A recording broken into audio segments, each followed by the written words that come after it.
How's it going, guys? It's Gav, and these are my thoughts on Assassin's Creed 3. What you're looking at here is the PC version of the game, set with everything on the highest settings. It's a very, very pretty game indeed.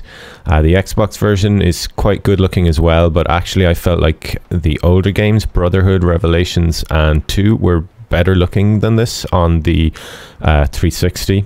But the PC version of this has amazing lighting effects, and you can see all the little leaves and things blowing through the air. So yeah, definitely visually the PC is the best version. Also, performance wise, I found the PC one, it was a little chuggy for me when I first arrived in the cities, but it's evened out now a bit. Like in the Frontier it seems to run pretty smooth, and in the cities now it's okay as well. I'm getting a pretty solid 60 most of the time on my rig. Unfortunately, the Xbox version, it does chug a lot. I mean, it was dropping into the 15-20 frames per second at times, which is almost unplayable for me. I just find that annoying as hell, having to deal with those kind of frame rates. So yeah, the setting in this game, I didn't fall in love with the setting in this game the way I did with the setting in Assassin's Creed 2. There was just something about Ezio and the whole Renaissance period Italy that just really made me fall in love with it, and this game just didn't have the same effect on me. I mean, the American Revolution is an interesting time period for sure. It's just with the architecture and stuff is not as interesting and epic and crazy as the Italian stuff in Venice, and I feel like the location just isn't as interesting, which is fair enough, because I mean, most of these towns, they didn't have tall, elaborate, you know, beautiful, elegant buildings. You know, it was mainly, you know, oh, here we go. Little stabs here. Just thought that would be fun to kill those two guys.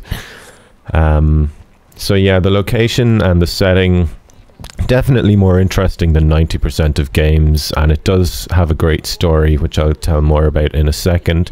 But for me, disappointing compared to Assassin's Creed 2 and Brotherhood. I much preferred the locations in those, and you know, that's that. So the combat in this game, it's quite reminiscent of Arkham City in that it's based on doing counters and chaining combos together in kind of one smooth sequence.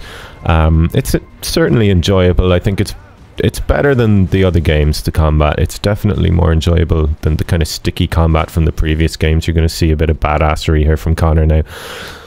One thing that did annoy me about the combat is the sheer volume that you tend to get into. I mean, the guards are everywhere in this game. They are fucking everywhere. It's hard to go 5 minutes without getting into a scrap with the guards. Sometimes they'll just attack you for seemingly no reason. If you're running too fast on a street you shouldn't be running on or something.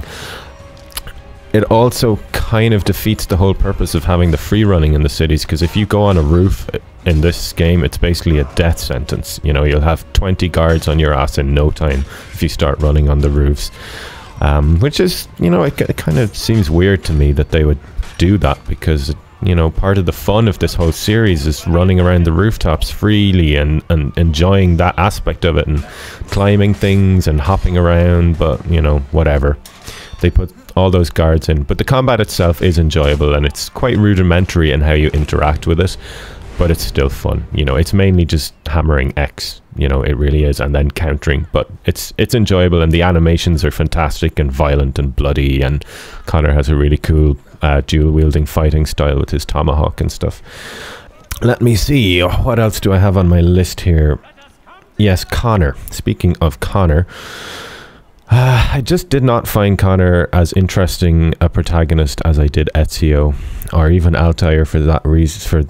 For that matter, Ezio to me was a really likable guy. In fact, a lot of my friends laugh at me because I was so gay for Ezio. He was probably my favorite video game character of all time, I have to say. And I was a little bit gay for Ezio. It's true.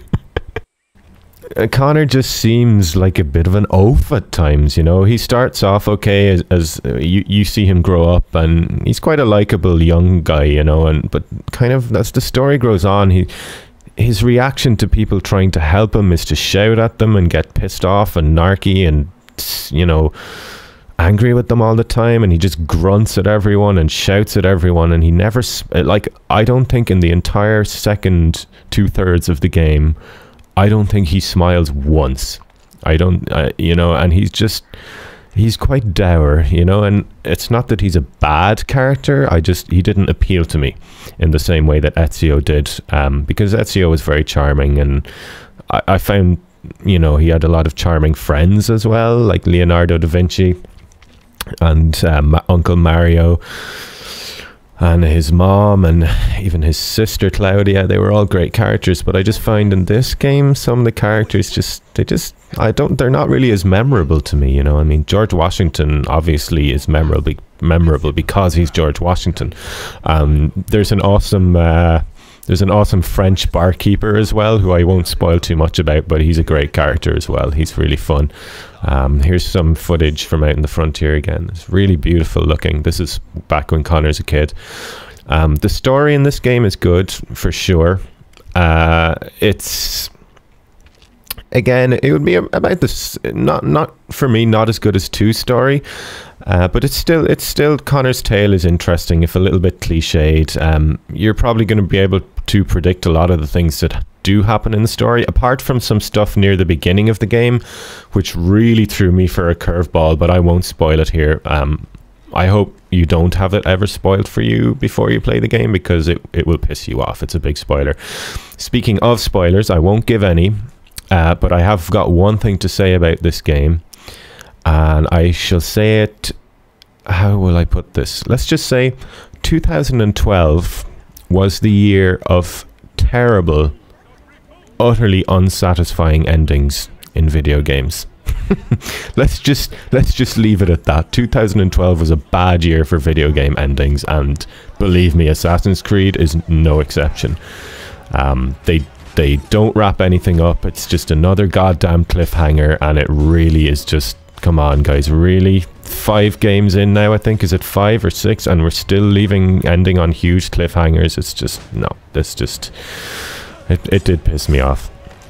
Another thing that annoyed the hell out of me in this game was the instant fails. The stealth in this game is so broken, and it just, half of the missions, maybe more than half actually, of the missions in the campaign are instant fail stealth missions, which if you put one foot out of place, it's an instant fail and you have to start the whole thing over again, which in a game that does not have a lot of precision in its controls, because this game, let's face it, it never had the most precise controls in the whole world, and there were a lot of times you'll do things you weren't meaning to do. It's just not acceptable. And in a game where so much random stuff can happen, like I remember one mission I was supposed to tail a guard, and twice he would bump into an orphan on the street randomly. This was not scripted. And he would get spun around and see me, and it was an instant fail, and I had to start the mission over again. And that sounds rather petty, but there's a lot of stuff like that that happens in the game, and when the missions end so suddenly and you have to start all over again, it can become very frustrating. So no, I didn't like the mission design in this game a lot. I don't see the point in having this huge, big, gorgeous, elaborate open world if there's nothing you can do with it, and all the missions are extremely strict and linear, and just don't really offer much in the way for improvisation at all. So what else did we have? Yeah, that's pretty much everything I wanted to talk about with this game. It is a really good game. I definitely would recommend it. I'm not a reviewer, I don't really score things, but if I were to, it would be a 7 or an 8 for me, you know, whereas Assassin's Creed 2 for me was a 9 or a 10, as was Brotherhood. Revelations I was a little disappointed with, but it was still a great game. So yeah, pick it up if you're a fan of the series. Just don't be expecting to be enamored with the setting or the characters the way you may have been with 2. But it's still a great game, and I'm going to leave you with a little bit of footage of Connor having some scraps. So I will see you guys soon, and I hope you have a lovely day and enjoyed the video. Bye.